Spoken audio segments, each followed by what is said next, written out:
अकाल पड़ गया।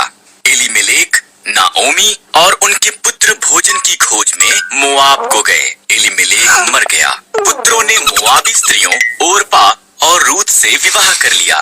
तब पुत्र भी मर गए। तीनों स्त्रियों के पास पति नहीं थे। जब इज़राइल में अकाल समाप्त हो गया, नाओमी ने घर जाने का फैसला किया। मोआब में ही रहो, उसने अपनी बहुओं से कहा, ये तुम्हारा घर है। ओरपा वहीं रही, पर रूथ ने कहा, जहाँ भी आप जाओ मैं जाऊंगी। आपके लोग मेरे लोग होंगे, आपका परमेश्वर मेरा परमेश्वर होगा। रूथ और नाओमी इकट्ठे वापस इज़राइल को गईं। ये इज़राइल में फसल के कटने का समय था। नाओमी ने रूथ से कहा कि वो जाकर खेत में काटने वालों के पीछे फसल को बीन ले। खेत एलीमेलेक के संबंधी बोअज का था। बोअज रूथ के पास आया।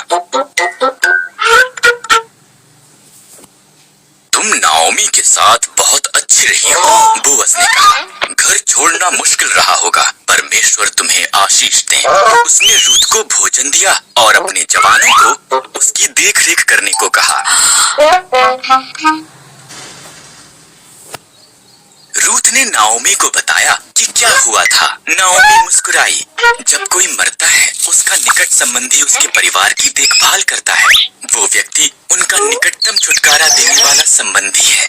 बोअज हमारा निकटतम संबंधी है, उसके निकट ही रहना।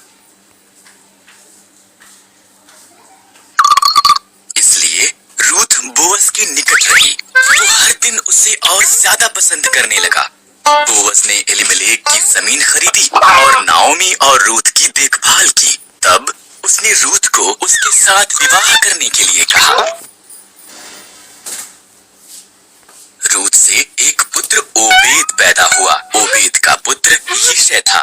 यिशै का पुत्र दाऊद था और दाऊद इज़राइल का महान राजा बन गया।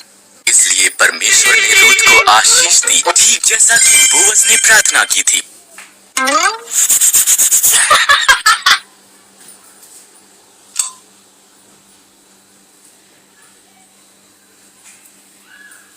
दाऊद इज़राइल का महान राजा रूथ का महान परपोता था। सही या गलत?